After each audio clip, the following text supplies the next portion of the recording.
Praise the lord, hallelujah. प्रभु यीशु मसीह के महान और पवित्र नाम को सारा आदर और मान और महिमा और गौरव और सम्मान और सारी तारीफ और सारी महिमा देते हैं, हालेलुया, क्योंकि वो योग्य है। आइए आज के मनन के लिए हम पवित्र शास्त्र में से कुछ भागों को देखेंगे। हम निकालेंगे यशायाह नबी की किताब, उसका अध्याय 35 और वचन 1, 2, 3, 4 लिखा है कि जंगल और निर्जल देश प्रफुल्लित होंगे, मरुभूमि मगन होकर केसर के समान फूलेगी। वह अत्यंत प्रफुल्लित होगी और आनंद के साथ जय जयकार करेगी। उसकी शोभा लबानोन की सी होगी और वह करमेल और शारोन के तुल्य तेजोमय हो जाएगी। वे यहोवा की शोभा और हमारे परमेश्वर का तेज देखेंगे। हालेलुया। वचन 3, ढीले हाथों को दृढ़ करो और थरथराते हुए घुटनों को स्थिर करो। घबराने वालों से कहो, हियाव बांधो, मत डरो, देखो तुम्हारा परमेश्वर बदला लेने और प्रतिफल देने को आ रहा है। हाँ, परमेश्वर आकर तुम्हारा उद्धार करेगा। हालेलुया। सभी ने ये वचन सुना? आमीन। प्रभु इस वचनों के द्वारा आज हमसे बात करें। पिता, हम प्रार्थना करते हैं कि जैसे हम आपके उपस्थिति में बैठे हैं, हमारे आत्मिक आंखों को और आत्मिक कानों को खोल दीजिए ताकि इस वचन की गहराई को हम समझें और आज आप हमसे क्या कहना चाहते हैं उस बात को हम समझें, माने और उसके अनुसार चले। यीशु मसीह के नाम से प्रार्थना करते हैं, आमीन। यहाँ पर परमेश्वर का दास यशायाह इज़राइल देश से बात कर रहा है, हालेलुया, क्योंकि पुराने करार की जितनी भी भविष्यवाणियाँ हैं, जो वचन है, जो आशीष है, वो खास करके इज़राइल इस देश के लोगों के लिए दिया गया है। लेकिन आज जब हम पवित्र शास्त्र को पढ़ते हैं तो हम यीशु मसीह पर विश्वास करने के द्वारा अब्राहम की संतान बन जाते हैं, इसलिए ये वचन हम पर भी लागू होता है। हालेलुया। तो ध्यान रखिए, ये केवल इज़राइलियों के लिए नहीं है, हम मसीही लोगों के लिए भी है। हालेलुया। लिखा है जंगल और निर्जल देश प्रफुल्लित होंगे। आमीन। तो यहाँ पर हम देखते हैं दो जगह दिखाई है, एक है जंगल, बोलिए जंगल, और दूसरा है निर्जल देश। ओके, तो हम कल्पना कीजिए, जब हम कहते हैं जंगल तो क्या मन में आता है? हरा भरा मैदान है ना, बहुत सारे पेड़ पौधे वहाँ पर है, हर जगह पर हरियाली छाई हुई है, जंगल में नदी बहती है ना, पक्षियों की गूंज सुनाई देती है, एक आध जानवर भी यहाँ वहाँ दिख जाता है, कभी हिरन, है ना। जब मैं दार्जिलिंग में जाता हूँ सेवकाई के लिए तो एक ऐसा रास्ता भी आता है जो पूरा जंगल से गुजरता है, दाएं और बाएं घना जंगल है और बीच से वो सड़क बनाई गई है जिसमें से जो ड्राइवर से उनको कहा जाता है कि धीरे धीरे चलाए। और एक दिन मैं दार्जिलिंग में जा रहा था और तीस्ता नाम की जगह जा रहा था और ऐसा ही जंगल का रास्ता आया और अचानक से गाड़ी रुक गई। तो सभी ने पूछा क्या हुआ, तो कहा कि आगे हाथियों का झुंड रास्ता क्रॉस कर रहा है, क्योंकि वो जंगल है, वो हाथियों का जगह है, मनुष्य ने उधर रास्ता बनाया। ओके, इसलिए जब हाथी वहाँ से आते हैं तो सारी गाड़ियाँ रुक जाती है, सब हॉर्न बंद कर देते हैं, सब इंजन बंद करते हैं, कोई आवाज़ नहीं, लोगों को कहा जाता कि चुप रहो, शांत रहो। और फिर वो हाथी 8-10 हाथी से एक तरह से, फिर मैंने ऐसे निकल के देखा तो बड़े बड़े हाथी ऐसे सामने से जा रहे थे रास्ता क्रॉस करके। हालेलुया। तो वचन कहता है कि जंगल यानी कि एक हैपनिंग प्लेस है ना। जंगल क्या है? हरा भरा और मानो खुशियों से भरा है ना, जिसमें बहुतायत है, अलग अलग प्रकार के जीव जंतु है और भोजन है, पेड़ पौधे हैं, फल है ना। तो ऐसा जगह, तो प्रभु का वचन कहता है कि जंगल और निर्जल देश। अभी निर्जल देश की कल्पना कीजिए, कभी कोई राजस्थान गया है ना, एक निर्जल जगह है वहाँ पर, यस आप गए हैं है ना। मैं अजमेर गया था सेवकाई के लिए और वहाँ पर मुझे मौका मिला कि वो रेगिस्तान में जाऊं दूर दूर तक रेती, गर्मी, पेड़ पौधा नहीं, एक हाथ पेड़ पौधा कहीं भी दिखाई देगा, और दूर दूर तक कोई इंसान नहीं। हालेलुया, ऐसी जगह। तो अभी निर्जल प्रदेश की कल्पना कीजिए। तो हमारे भारत देश में राजस्थान है जिसे हम निर्जल कह सकते हैं, क्योंकि वहाँ पर लोग नहीं रहते, वहाँ पे पानी की कमी है। तो अब हम ध्यान से देखिए कि ये जो दो चित्र है एकदम विरोधाभासी चित्र है, एकदम विरोध। एक जगह पे हैपनिंग हो रहा है, यहाँ पे कुछ नहीं हो रहा है। यहाँ पर हरियाली है, यहाँ पर सूखापन है। यहाँ पर खुशी है, यहाँ पर मातम है। तो ऐसी दो जगह है। हालेलुया। तो अगर आज हम इस वचन को देखेंगे तो इस प्रकार से सोचिए कि ये लोग हैं, ये लोगों का जीवन है। कुछ लोग हैं जैसे जंगल के समान हरे भरे, उनके पास जरूरत की सभी चीजें हैं। हालेलुया। उनके मुंह पे स्माइल रहता है ना। उनका अच्छा जॉब है, अच्छा घर है, अच्छा परिवार है, दोस्त है, जो चाहे वो खा सकते हैं, जो चाहे पी सकते हैं, और एक खुशहाली भरा जीवन हम देख सकते हैं, है ना। अगर आप देखेंगे आपको लगा कितने खुश है ये लोग। हालेलुया। और इस प्रकार से उनका जीवन है। फिर दूसरे जो है निर्जल, एक ऐसे लोग हम देखेंगे, उन उदासी छाई हुई है मन में, चेहरे पे उदासी छाई है, बहुत कम हंसते हैं। ओके, उनका पहनावा, उनका खाना पीना इस प्रकार से है, बहुत ही एवरेज, और जीने का स्टाइल, जीने का तरीका बहुत ही एवरेज, निर्जल। तो देखते हैं कि दोनों प्रकार के जीवन, दोनों प्रकार के लोग हम यहाँ पर देखते हैं। अब प्रभु का वचन कहता है कि जंगल, तो जंगल आज के वचन के, आज के हिसाब से कौन है? खुशहाल लोग। और निर्जल देश, दुखियारे लोग। अब प्रभु का वचन कहता है कि जंगल और निर्जल देश प्रफुल्लित होंगे। हालेलुया, आमीन। बोलिए प्रफुल्लित होंगे, प्रफुल्लित होंगे। तो अब देखिए, जो जंगल के लोग हैं या जंगल के लोग हैं, जो खुश है हाल है, वो एक लिमिट तक आनंदित है, खुश है, लेकिन वो प्रफुल्लित नहीं है। आमीन। वो प्रफुल्लित नहीं है, वो खुश है, आनंदित है, हंसते हैं। ओके, और एक एक एक एक आसान सी जिंदगी है, लेकिन यहां पर जो लेवल बताया गया है प्रफुल्लित होना, अभी भी वो जंगल उस जगह पे पहुंचा नहीं है। हालेलुया। और यहां पर मरुभूमि या निर्जल प्रदेश, वो तो ऑलरेडी दुखी है, वो ऑलरेडी सताव में है, कमी में जीता है, हर बात की कमी है। ओके, प्रॉब्लमेटिक है। लेकिन प्रभु का वचन अब जब दोनों के पास आता है, हालेलुया, तो अब वो कहता है कि अब ये दोनों प्रफुल्लित होंगे। हालेलुया।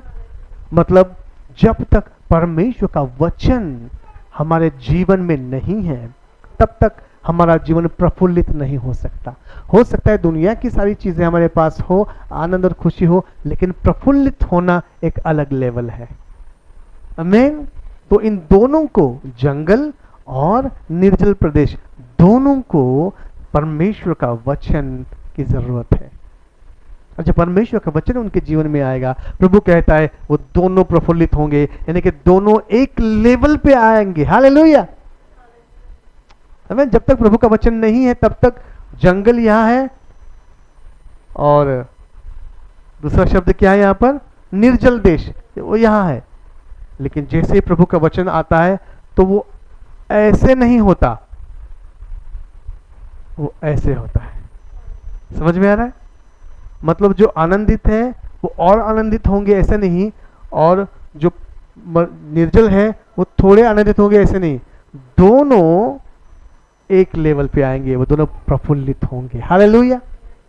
तो इनकी जंगल की भरपूरी, जंगल की उपलब्धि उन्हें प्रफुल्लित नहीं करती, या इनकी कमी, जो निर्जल देश है उनकी कमी, उनकी घटी उनको प्रफुल्लित नहीं करती। परमेश्वर का वचन उनको प्रफुल्लित करता है। हालेलुया। तो आज आप और मैं धन्य हैं क्योंकि प्रभु का वचन हम तक पहुंचा है। आमीन। तो हम क्या है? प्रफुल्लित है। प्रफुल्लित का अर्थ होता है कि हमेशा उनके चेहरे पे एक हंसी होती है। Hallelujah, praise the Lord, come on, hallelujah. एक हंसी, और वो जो हंसी बाहर से अंदर नहीं, अंदर से बाहर आती है। हमेशा खुशी, क्योंकि हृदय में प्रभु का वचन है, हृदय में प्रभु स्वयं है, हृदय में प्रभु की उपस्थिति है और वो चेहरे पे दिखाई देती है और वो प्रफुल्लित होंगे। हालेलुया।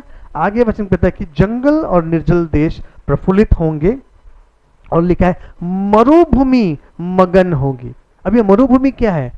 चलो, निर्जल प्रदेश एक सूखापन है, ओके, लेकिन मरुभूमि उससे भी गई गुजरी है, पूरा सूखा पड़ा हुआ है, मिट्टी जो है जमीन में फटी पड़ी हुई है, सूखापन, वहां की गर्माहट हवा, और वहां पर ऊंट कटारे उगे हुए हैं, वहां पर कोई जाना नहीं चाहता। ओके, ये जो रेगिस्तान होता है निर्जल, वो कम से कम गर्मी दिन भर होती है, लेकिन शाम को ठंडक होती है, लोग चल सकते हैं। लेकिन ये जो मरुभूमि है वो तो मरुभूमि है। तो देखो, परमेश्वर का वचन आज सारी बात लेवल के लोगों से बात करता है, जंगल, निर्जल और मरुभूमि।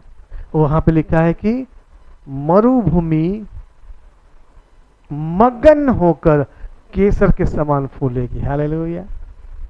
अब ये मरुभूमि मगन होगी, जंगल और ये जो निर्जल देश है उनके लिए एक लेवल प्रभु ने रखा, प्रफुल्लित होना। बोलिए प्रफुल्लित होना। लेकिन जो मरुभूमि है, इस मरुभूमि ने अगर प्रभु यीशु मसीह का वचन को ग्रहण किया तो इन दोनों से ऊपर उठकर वो मगन होगी। हालेलुया। प्रफुल्लित होगी मतलब, अब सोचिए, जैसे कोई मीटिंग है, सभा चल रही है, ओके, और वहां पर हम देखते हैं सारे लोग प्रफुल्लित होते हैं, प्रेज द लॉर्ड। इमेजिन कीजिए एक सभा हो रही है और एक बहुत प्रभु के अभिषिक्त दास जिसे सभी लोग जानते हैं, जैसे मुझे याद है जब पास्टर बेनी हिन आए थे और या पास्टर डीजेस दिनाकर मुंबई आए थे, उनकी सभा में मैं और हमारा पूरा चर्च का टीम गए थे, तो हर एक के चेहरे पे प्रसन्नता थी, प्रफुल्लित। अरे मीटिंग में आए, पूरा हजारों लाखों की भीड़, बड़ा मैदान, चेयर्स लगे हैं, ग्राउंड है, और लाइट्स है, साउंड सिस्टम है, वर्शिप टीम वहां पे वर्शिप कर रही है ना, और एक दूसरे को देखते हैं ना, प्रफुल्लित है, प्रेज द लॉर्ड, हालेलुया, वो प्रफुल्लित है। आमीन। तो जंगल और ये निर्जल देश के पास जब प्रभु का वचन पहुंचता है तो वो प्रफुल्लित होते हैं, लेकिन जो मरुभूमि है वो मगन होती है। वचन में लिखा, मगन कौन?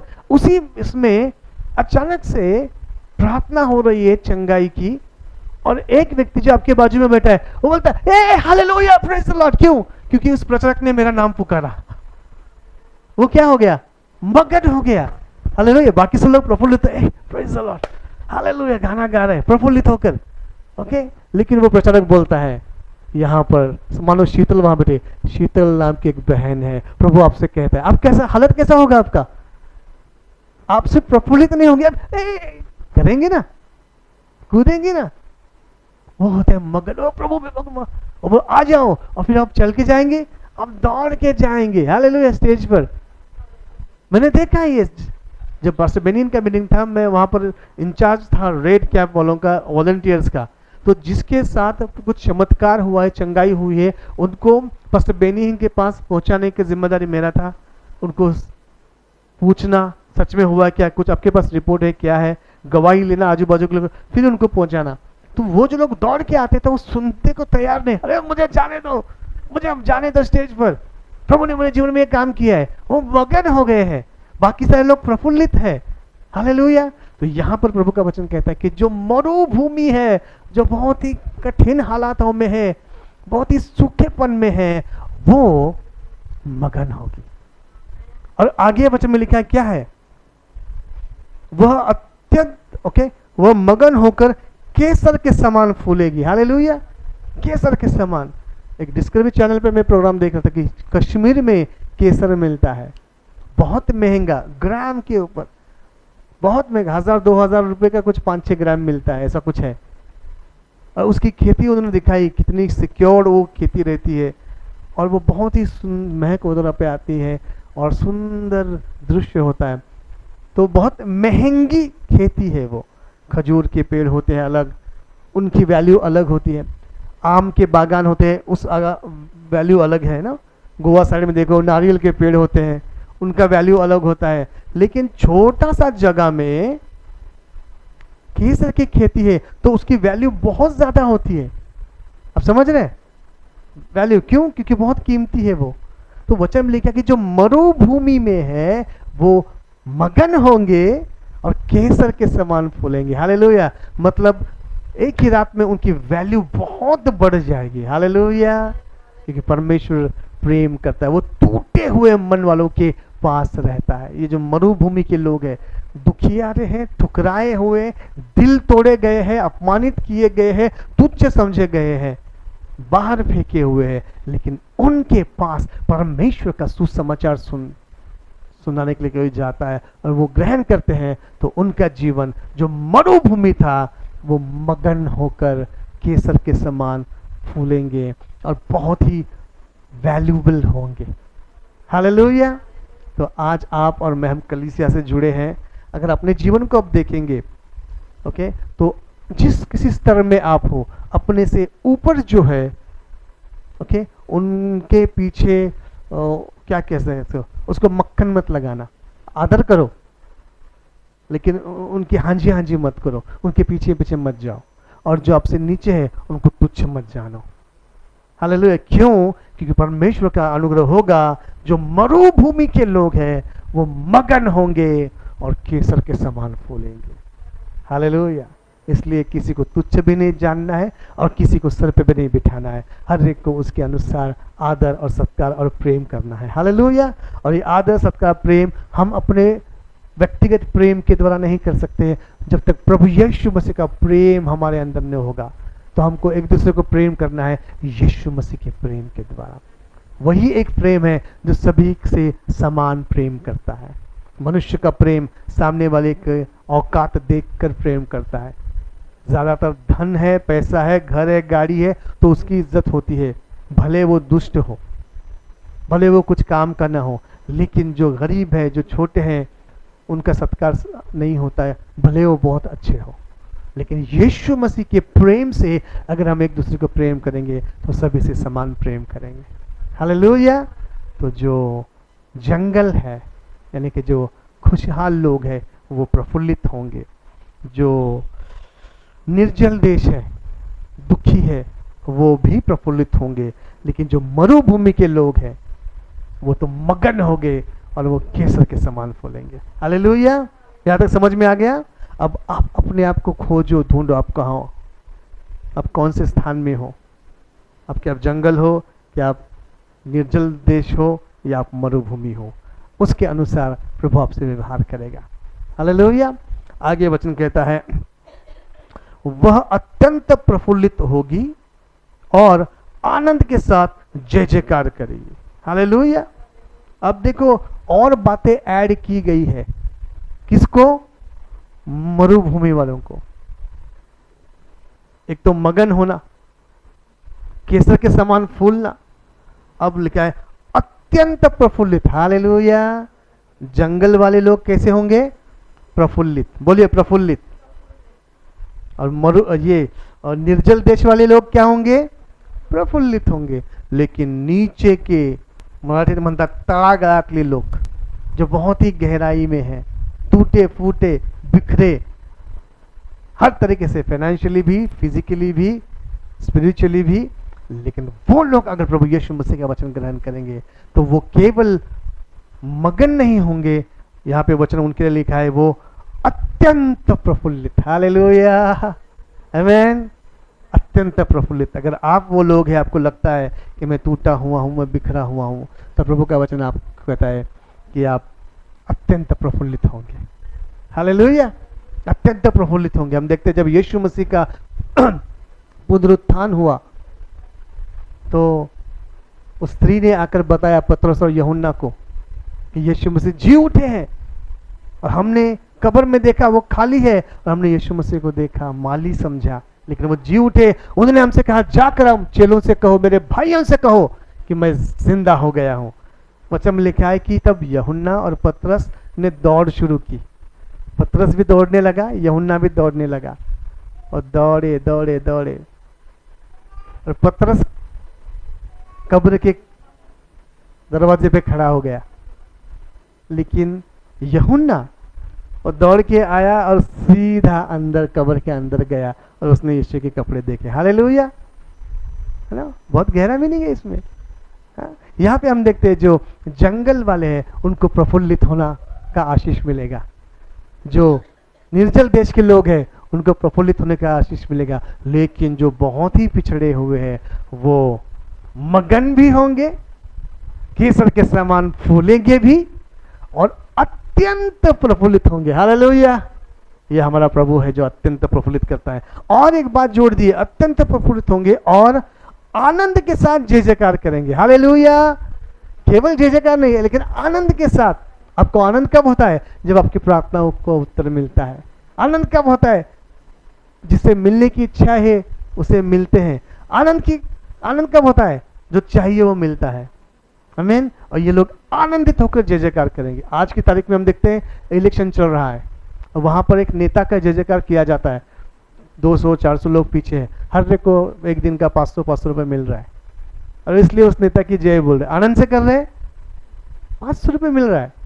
अगर कोई किसी को आकर बोलेगा कि आज तुझे 500 नहीं मिलेगा, क्या वो आनंद से जय जयकार करेगा? लगता मैं नहीं आ रहा, फिर जाओ। तो वो जय जयकार कर रहा है लेकिन आनंद के साथ नहीं कर रहा है, पैसे के लिए कर रहा है। लेकिन यहाँ पर परमेश्वर की जय जयकार करेंगे, कैसे? आनंद के साथ। हालेलुया। वो मगन होंगे, एक, केसर के समान फूलेंगे, 2, और अत्यंत प्रफुल्लित होंगे, 3, तीसरा आशीष। चौथा, आनंद के साथ जय जयकार करेंगे, आनंद के साथ जय जयकार करेंगे। आमीन। और 5, उसकी शोभा लबानोन की सी होगी और वो करमेल और शारोन के तुल्य तेजोमय हो जाएगा। हालेलुया। तो उसकी शोभा बढ़ेगी। अब ये जो 3 जगह दी गई है, ओके, एक तो है लबानोन। बोलिए लबानोन। लबानोन एक ऐसा पर्वत है जो बहुत ही घना है और वहां पर लबानोन पेड़ बहुत ज्यादा उगते हैं, जो पेड़ घर बनाने के काम में आते हैं। राजा सुलेमान का घर बनाया तो वहां से लकड़ी काट के गए थे। मतलब लोगों का घर बनाने का जिम्मेदारी इस लबानोन के पर्वत के ऊपर है। ऐसी बड़ी बड़ी लंबी लंबी सीधी सीधी उसकी लकड़ियां होती हैं, जो पेड़ होते हैं, जिसे काट कर मंदिर बनाया गया, जिसे काट कर नाव बनाई जाती है, जहाज बनाए जाते हैं। तो लबानोन वो है, इसलिए उसका वैल्यू बहुत है, ज्यादा है। लेकिन ये जो मरुभूमि है उसकी कोई वैल्यू नहीं होती है। लेकिन जब प्रभु का वचन उसके जीवन में आता है, मगन होते हैं, केसर के समान फूलते हैं, अत्यंत प्रफुल्लित होते हैं। अब उनकी शोभा लबानोन के समान होगी। हालेलुया। एक ऐसे पर्वत के समान होगी जो सारे इज़राइल को घर बनाने के लिए लकड़ी देता है ना। दुकान बनते हैं, घर बनते हैं, बैलगाड़ियाँ बनती है, घोड़ा गाड़ी बनती है। हालेलुया। बहुत सारा लकड़ी का सामान, मतलब लोगों के जीवन में सुविधा आती है। वैसी शोभा होगी इस मरुभूमि की जब प्रभु का वचन उसके जीवन में आएगा। हालेलुया। दूसरा हम देखते हैं कि उसकी शोभा लबानोन किसी होगी और कार्मेल और शारोन के तुल्य तेजों में हो जाएगी। अभी कार्मेल एक पर्वत है, हालेलुया, जहाँ पर नबी यशायाह, नबी इर्मया, एलिया, अलीशा, ये लोग वहाँ पे रहा करते थे कार्मेल पर्वत पर। Hallelujah, hallelujah. और इसलिए उसकी वैल्यू बहुत ज़्यादा थी। आमीन। अब ये मरुभूमि की वैल्यू उस कार्मेल के समान होगी। फिर लिखा है शारोन। शारोन एक ऐसी घाटी है, ऐसी जगह है जहाँ पर इतने किस्म के गुलाब के फूल खिलते हैं। दुनिया में सबसे ज़्यादा महकदार, सबसे ज़्यादा बड़े, सबसे ज़्यादा खूबसूरत फूल जहाँ उगते हैं वो जगह है शारोन। हालेलुया। अब ये जो मरुभूमि है उसकी वैल्यू इस शारोन पर्वत के समान, शारोन घाटी के समान होगी। हालेलुया। तो देखो परमेश्वर का वचन हमारे जीवन में कितना कितना महत्वपूर्ण है। और प्रभु का वचन कहता है ये सब होगा। बोलिए होगा। किसके लिए? उस जमाने के लिए जब यशायाह नबी वहां पर लिख रहे हैं। लेकिन यीशु मसीह के आने से अब हमारे जीवन में ये हो चुका है। हालेलुया। जो भी नए पुराने करार में लिखा है होगा, वो यीशु मसीह ने सूली पे प्राण देते वक्त कहा पूरा हुआ। तो ये वचन जो लिखा है होगा, वो यीशु मसीह के सूलीब के ऊपर प्राण देते वक्त हो गया है। और आज हम विश्वास से उसको ग्रहण करना है, हमें सिर्फ ग्रहण करना है। हालेलुया।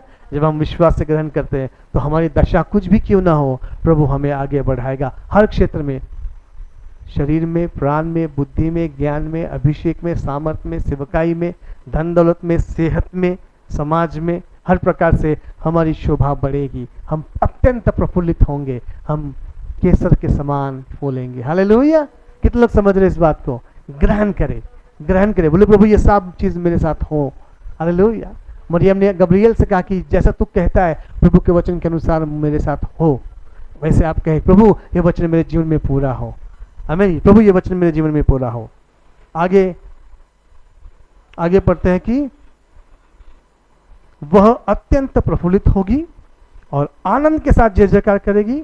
उसकी शोभा लबानोन की सी होगी और वह कर्मेल और शारोन के तुल्य तेज में हो जाएगी। वे यहोवा की शोभा और हमारे परमेश्वर का तेज देखेंगे। हालेलुया। अब ये लोग इस स्थान पर, जब वो मरुस्थान थे, मरुस्थल थे, उस स्थान से वो परमेश्वर का तेज नहीं देख सकते। अब समझ रहे? जो जंगल है, जंगल की स्थिति में यहोवा का तेज नहीं देख सकते। जो निर्जल देश है, वो निर्जल देश के स्तर से यहोवा का तेज नहीं देख सकते।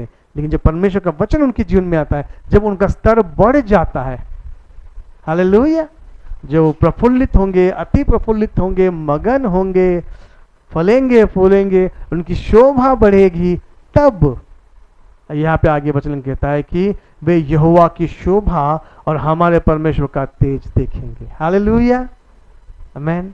तो हमें लेवल से लेवल आगे बढ़ते जाना है। अब ये जो यहोवा की शोभा और हमारे परमेश्वर का तेज यीशु मसीह है, जिन्हें इज़राइल के उन लोगों ने देखा। हालेलुया। एक बहुत ही बुजुर्ग शिमोन ने देखा लूका 2 अध्याय में। हालेलुया। जब उसने यीशु मसीह को, बालक यीशु को जो 8 दिन का था, अपनी गोदी में लिया, उसने यहोवा की शोभा देखी, उसने यहोवा का तेज देखा।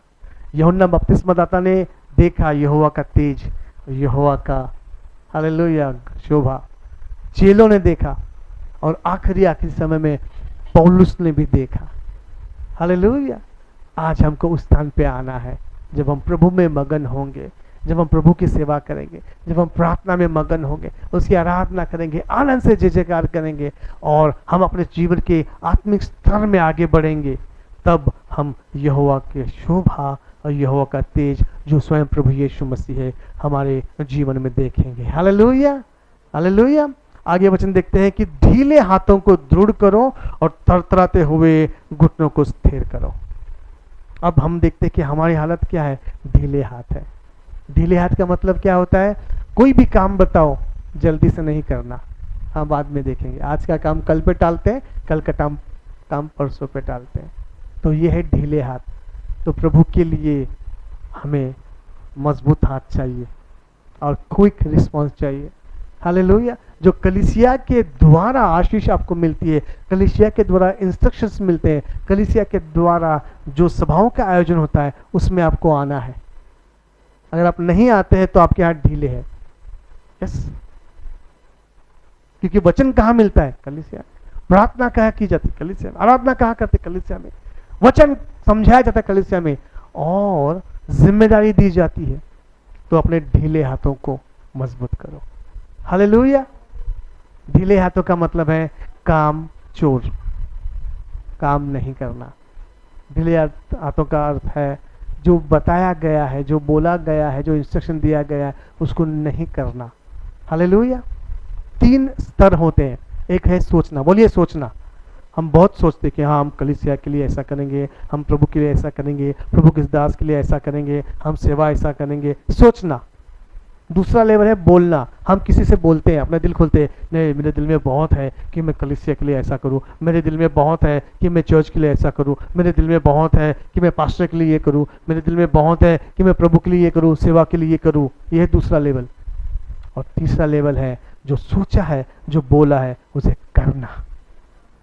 जो सोचता है और बोलता है लेकिन करता नहीं, वो ढीले हाथ वाला है। वचन कहता है कि ढीले हाथों को दृढ़ करो। हालेलुया। जब हम ढीले हाथों को दृढ़ करेंगे तो उसके पहले जो वचन है हमारे जीवन में पूरे होंगे, हम अति प्रफुल्लित होंगे। हालेलुया। आमीन। एक छोटा सा उदाहरण देते हैं, जैसे कलीसिया में सभाओं का आयोजन किया है, लेडीज मीटिंग होती है। आमीन। आपको जिम्मेदारी दी जाती है, आपको निभाना है। अगर नहीं आ सकते आपको इन्फॉर्म करना है, मैसेज करना है। हालेलुया। अगर आप नहीं करते हैं इसका मतलब है आपके हाथ ढीले, जो काम दिया गया है वो नहीं करते। हालेलुया। कहीं पे सभा पे बुलाया गया है, प्रार्थना के लिए बुलाया गया है, कुछ मदद मांगी है आपसे, कुछ बोला गया है, आपको करना है। यस, आप अच्छा सोचते हैं, अच्छी बात है, आपने बोल के भी दिखाया लोगों को, लेकिन वो तब तक स्टैंप नहीं लगेगा जब तक आप करेंगे नहीं। हालेलुया। तो हमको ये बातों को करना है। प्रभु का वचन आज हमसे कहता है वो ढीले हाथों को क्या करना है, दृढ़ करना है। तो इसका अर्थ है हमें जो काम दिया गया है उसे विश्वास योग्यता के साथ करना है, और वचन में लिखे कि जो थोड़े में विश्वास योग्य रहेगा उसे बहुतायत से दिया जाएगा। हालेलुया। आमीन। दूसरा बात हम यहाँ पे पढ़ते हैं कि ढीले हाथों को दृढ़ करो और थरथराते हुए घुटनों को स्थिर करो। अब घुटने स्थिर करना है, वो कैसे है, थरथराते हैं। जब कोई कमजोर व्यक्ति होता है, जब वो खड़ा होना चाहता है, उसके घुटने थरथराते हैं और वो बैठ जाता है। तो वचन में लिखा है कि ऐसे थरथराते घुटनों को स्थिर करो। कैसे करेंगे? प्रार्थना में। हालेलुया। हाथों से काम करना है और प्रार्थना के लिए घुटनों पे आना है, प्रभु के चरणों में बैठना है। उसमें बल आएगा, उसमें मजबूती आएगी। उसके बाद हम चलकर जाना है। तो हाथों का जो काम होता है वो काम होता है जो आपके जगह पर है। बोलिए, मेरा लोकल कलीसिया में, मेरे घर में, मेरे दोस्तों के बीच में, नजदीक। और पैरों का काम होता है दूर जाके करना। तो पहले नजदीक का काम करो, उसके बाद प्रभु आपको बाहर भेजेगा। हालेलुया। दूसरे शहरों में, दूसरे गांव में, दूसरे कलीसिया में, दूसरे देशों में, और वहां पर आप प्रभु की सेवा करेंगे। हालेलुया। कितने लोग इस बात को समझ रहे हैं? आमीन। तो आज का वचन मेरे लिए, मेरे परिवार के लिए, कलीसिया के लिए, और जो ऑनलाइन हमसे जुड़े हैं सभी के लिए है कि आप जैसे हो प्रभु के वचनों को अपने जीवन में भर लो। आप प्रफुल्लित होंगे, अति प्रफुल्लित होंगे, मगन होंगे, खेसा के समान फूलेंगे फलेंगे, जय जयकार करेंगे आनंद के साथ। और आपकी शोभा ऐसी होगी जैसे लबानोन की, यानी कि मैंने बताया वो लकड़ी का घर, करमेल, शारोन, सुंदर जगह, ऐसी शोभा होगी उस मरुभूमि की। अगर आप अपने आप को इन तीनों में से, जंगल, निर्जल देश और मरुभूमि के समान एक पाते हैं, तो तीनों के लिए प्रभु का वचन सेम है, हमको ग्रहण करना है। और जो काम दिया है उसे ढीले हाथों से नहीं, मजबूत हाथों से करना है। और उसके बाद पैरों का, घुटनों का जो थरथराना है उसको मजबूत करने का अर्थ है प्रभु आपको बाहर भेजेगा। हालेलुया। और आप प्रभु की महिमा करते रहेंगे और आप उस यहोवा के शोभा को देखेंगे, उस यहोवा के तेज को देखेंगे। आमीन। प्रभु आपको आशीषित करे। पिता, मैं धन्यवाद करता हूँ इन वचनों के लिए जो आपने हमसे कहे हैं। प्रभु, जो सुन रहे हैं उनके हृदय में वचन जाए और वो फलवान हो। सारा आदर, मान, महिमा, गौरव आपको देते हैं। ये प्रार्थना प्रभु यीशु मसीह के नाम से करते हैं। आमीन।